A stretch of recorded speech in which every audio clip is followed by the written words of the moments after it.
നമസ്കാരം.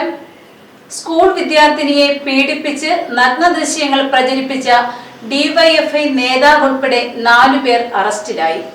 പെൺകുട്ടിയുടെ മൊഴി പ്രകാരം 19 പേർക്കെതിരെയാണ് കേസ്. ഡിവൈഎഫ്ഐയുടെ പെരുന്നാട് മേഖലാ പ്രസിഡന്റ്, പെരുന്നാട് പഞ്ചായത്തിലെ തൊഴിലുറപ്പ് പദ്ധതിയുടെ താൽക്കാലിക ഓവർസീസറുമായ ജോയൽ തോമസ് ആണ് അറസ്റ്റിലായത്.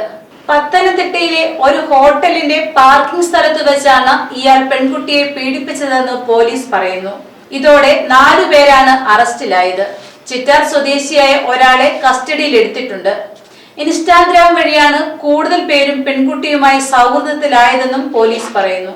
സ്കൂളിൽ പോകാൻ മടികാട്ടിയ പെൺകുട്ടിയെ കൗൺസിലിംഗിന് വിധേയമാക്കിയപ്പോഴാണ് പീഡന വിവരം പുറത്തറിയുന്നത്. സൈബർ പോലീസിന്റെ സഹായത്തോടെ പ്രതികളെ പിടികൂടാൻ ശ്രമിക്കുന്നതിനിടയിലാണ് 4 പേർ അറസ്റ്റിലാകുന്നത്. 2022 മുതലാണ് കേസിന് ആസ്പദമായ സംഭവങ്ങൾ നടക്കുന്നത്. ചിറ്റാർ സീതത്തോട് സ്വദേശികളാണ് കേസിൽ ഉൾപ്പെട്ടവരിൽ അധികവും. ജോയൽ തോമസിനെ കോടതിയിൽ ഹാജരാക്കിയ ശേഷം റിമാൻഡ് ചെയ്തു.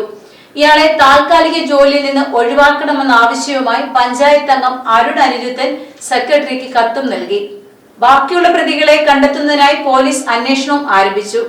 മറ്റു വാർത്തയുമായി വീണ്ടും കാണാം. അറിഞ്ഞില്ലേ, അലങ്കാറിലാണിപ്പോൾ യഥാർത്ഥ ചന്ത. അലങ്കാർ ബുധനാഴ്ച ചന്ത. പച്ചക്കറികൾ തോട്ടങ്ങളിൽ നിന്നും നേരിട്ടെത്തിക്കുന്നു. ഫ്രഷ് ഐറ്റം, ഒപ്പം വിലക്കുറവും. എല്ലാത്തരം പഴവർഗ്ഗങ്ങൾ, പച്ചക്കറികൾ, അരി, വെളിച്ചെണ്ണ തുടങ്ങി നിത്യോപയോഗ സാധനങ്ങൾക്ക് 50% കൂടുതൽ വിലക്കുറവ്. അലങ്കാർ ബുധനാഴ്ച ചന്തയിലെത്താൻ മറക്കരുത്. അലങ്കാറിലെത്തിയാൽ എന്തും വാങ്ങാം വൻ വിലക്കുറവിൽ. Alankar hyper market, super market, Pathanamthitta, Konni, Changanassery.